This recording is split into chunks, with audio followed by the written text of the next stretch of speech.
Olwaleero omulamuzi wa kkooti ewozesa emisango gy'abakalintalo n'abatujo ya International Crimes Division e Kololo Alice Komuhanja lwabadde agenda okulamba ebizibiti mu misango omukaaga egivunaanibwa ababaka ba Parliament Alan Ssewanyana owa Makindye West ne Muhammad Ssegirinya owa Kawempe North wabula tekugenze maaso. Munnamateeka w'ababaka bano Evans Ochenga ategeezezza nga bw'ateetegese olw'ensonga nti alina omusango omulala ate nga munne Samuel Muyizi Mulindwa abadde alina okubeera mu musango guno talabiseeko.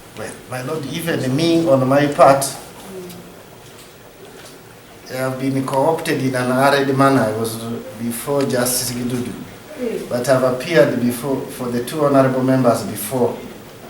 So the lawyers, I am really cropping up to understand what is coming up to. Richard Birivumbiko w'oludda oluwaabi ategeezezza nga ye bw'abadde yeeteeseteese. Kino kinyiziza munnamateeka Wilbert Muherezo ow'omuwawaabirwa ow'okuna ng'agamba nti oludda oluwawaabirwa luyitiridde okwebulankanya ekinyigiriza omuntu gw'awolereza kubanga ye akyali mu nkomyo so nga ababaka bo beeyimirirwa bava bweru okuwoza n'asaba omulamuzi nti waba ayongezaayo omusango guno gubeere mulundi gusembayo. Ababaka n'abavunaanibwa abalala mu kkooti bonna babaddemu. Omulamuzi Mutonyi awadde olwanga 3 omwezi ogwokuna omwaka guno okuwulirako okusaba kw'okuyimiriza okuwulira omusango guno ate olw'abiri omwezi ogwokuna omusango guno guddemu. Ababaka bavunaanibwa emisango 6 okuli ogw'obutuju, okuvujirira obutuju n'ebikolwa eby'ekituju okwosaako okutta abantu e Masaka ne Rengo nga bakozesa ebijambiya mu mwaka gwa 2021. Waliyo petition eri mu kkooti nkulu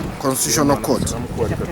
Ate mu kkooti eyo tusaba nti proceedings za kkooti eno baziyimirize.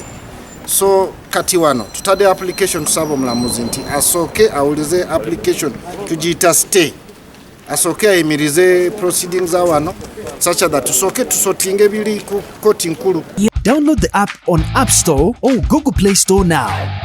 Vision Digital Experience, the future of media.